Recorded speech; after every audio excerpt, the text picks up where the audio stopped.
वाराणसी में लगातार बारिश से गंगा नदी का जलस्तर बढ़ा। हर घंटे 4 से 5 सेंटीमीटर नदी का पानी ऊपर बढ़ रहा है। नमो घाट की दर्जनों सीढ़ियां गंगा के बढ़ते जलस्तर की वजह से डूब गई।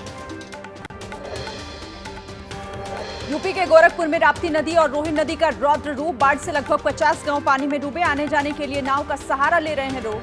छतों पर रहने के लिए मजबूर। गोरखपुर में राप्ती नदी का जलस्तर खतरे के निशान से ऊपर।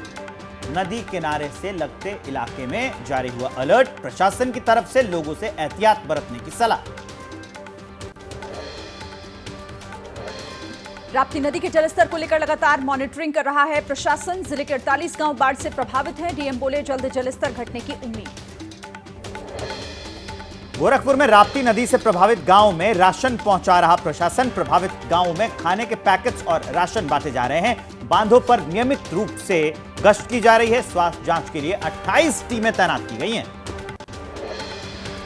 पीलीभीत में लगातार बढ़ रहा शारदा और देवहा नदी में पानी उफनाने की वजह से निचले इलाकों में बाढ़ आ गई है। सड़कें जलमग्न हो गई हैं। लोगों के घर पानी में डूबे। खेतों में भी भरा पानी। उत्तराखंड में पिथौरागढ़ और टनकपुर को जोड़ने वाली सड़क पर पहाड़ी से भारी मलबा आ गया। लगातार बारिश और मलबे से सड़क क्षतिग्रस्त हो गई। यातायात प्रभावित। उत्तराखंड के हल्द्वानी में उफान पर चल रहे नाले की चपेट में आई 2 कार। तेज बहाव में बह गई दोनों कारें। नाले के पास ही लगे बैरिकेडिंग में फंस गई कार। उत्तराखंड के पिथौरागढ़ में मुनस्यारी इलाके में भारी बारिश हुई। मूसलाधार बारिश से नदी नालों ने रौद्र रूप ले लिया है। उफान पर बह रहे हैं ये। मध्य प्रदेश के उज्जैन में शिप्रा नदी के जलस्तर में इजाफा। नदी का जलस्तर बढ़ने पर पानी में डूबा पूरा मंदिर। शिप्रा नदी की वजह से बाढ़ जैसे हालात। रास्ते पानी में डूबे। बिहार में गिरा एक और पुल। अररिया के फारबिसगंज इलाके में परमान नदी पर बना ब्रिज गिर गया। पानी के तेज बहाव की वजह से जल समाधि ले ली इसने। 22 साल पहले इस पुल का निर्माण हुआ था।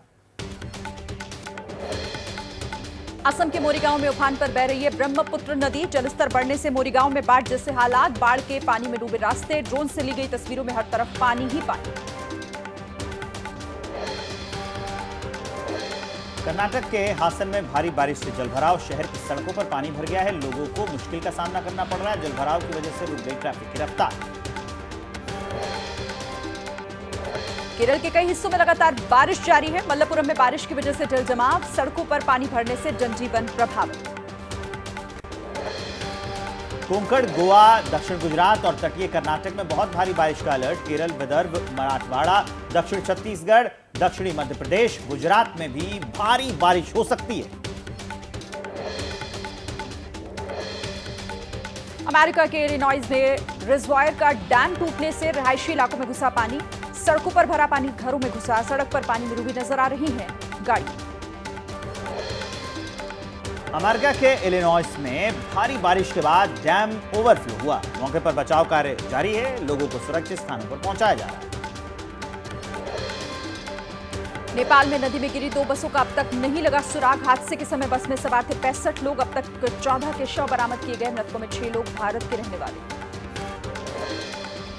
शिकागो में तूफान के साथ हुई मूसलाधार बारिश। कई जगह पर पेड़ उखड़े तो बिजली के पोल भी टूटकर गिरे हैं। घंटों तक बाधित रही इलाके की बिजली। तूफान की वजह से शहर की सड़कें सुनसान पड़ी। पूर्वी अफगानिस्तान में भारी बारिश का सितम। भारी बारिश की वजह से गिरा घर। मलबे में दबकर 7 लोगों की मौत। अलग अलग घटनाओं में 40 लोगों की जान गई। यूपी में जारी सियासी हलचल के बीच सीएम योगी आदित्यनाथ ने 30 प्रभारी मंत्रियों के साथ की बैठक। उपचुनाव को लेकर चर्चा हुई। योगी के आवास पर यह बैठक हुई। 10 सीटों के लिए 3-3 मंत्रियों को जिम्मेदारी सौंपी गई है। सीएम योगी की बैठक को लेकर सूत्रों के हवाले से एक बड़ी खबर। उपचुनाव में जिताऊ प्रत्याशी ही उतारे जाएंगे। किसी की सिफारिश से टिकट नहीं मिलेगा। मुस्लिम उम्मीदवारों पर भी विचार। बैठक में सरकार के मंत्री मौजूद रहे, लेकिन संगठन का कोई पदाधिकारी शामिल नहीं हुआ। सूत्रों के मुताबिक जिन वजहों से लोकसभा चुनाव में हार हुई, उनके काउंटर को लेकर बात हुई। सीएम के साथ बैठक के बाद निकले यूपी के मंत्री स्वतंत्र देव सिंह ने कहा, उपचुनाव की तैयारियों को लेकर समीक्षा हुई। दावा किया गया सभी 10 सीटों पर लड़ेंगे चुनाव। बीजेपी की जिन 10 सीटों पर उपचुनाव होना है उनमें से 5 सीट पर समाजवादी पार्टी का कब्जा था। बची हुई 5 में से बीजेपी के पास 3, निषाद पार्टी और आरएलडी के पास एक सीट। यूपी बीजेपी में सियासी हलचल हुई तेज। केशव प्रसाद मौर्य ने जेपी नड्डा से मुलाकात की। सूत्रों के मुताबिक 1 घंटे तक चली इस मीटिंग में यूपी के राजनीतिक हालात पर चर्चा हुई। जेपी नड्डा केशव प्रसाद मौर्य की मुलाकात से एक बड़ी खबर है कि यूपी में राजनीतिक हालात पर चर्चा हुई। कार्यकर्ताओं की नाराजगी और सरकार के रवैये को लेकर भी चर्चा हुई। 2027 चुनाव से पहले कड़े फैसले की मांग हुई। जेपी नड्डा और केशव प्रसाद मौर्य से मुलाकात में यूपी को लेकर और भी कई मुद्दे उठे। सूत्रों के मुताबिक योगी सरकार के जमीनी फीडबैक के बगैर काम करने पर बात हुई। प्राइमरी टीचर्स के डिजिटल हाजिरी का मुद्दा भी उठाया। नड्डा और केशव की मुलाकात ने बुलडोजर एक्शन को अलोकप्रिय फैसला बताया। साथ ही इस बात का भी जिक्र हुआ कि प्रदेश कार्य समिति की बैठक के बाद भी सरकार के रवैये में बदलाव नहीं हुआ। डिप्टी सीएम केशव प्रसाद मौर्य का सोशल मीडिया पर पोस्ट, फिर कहा संगठन सरकार से बड़ा है, कार्यकर्ताओं का दर्द मेरा दर्द, कार्यकर्ता ही गौरव। उत्तर प्रदेश बीजेपी अध्यक्ष भूपेंद्र चौधरी भी जेपी नड्डा से मिले। यूपी बीजेपी में चल रही मौजूदा सियासत पर अपना पक्ष रखा। महीने के अंत में होगी बीजेपी शासित राज्यों के सीएम की बैठक। बैठक में लोकसभा चुनाव के नतीजों पर चर्चा होगी। सरकार संगठन में समन्वय पर भी चर्चा होगी। पीएम मोदी, गृह मंत्री अमित शाह, रक्षा मंत्री राजनाथ सिंह और जेपी नड्डा भी शामिल।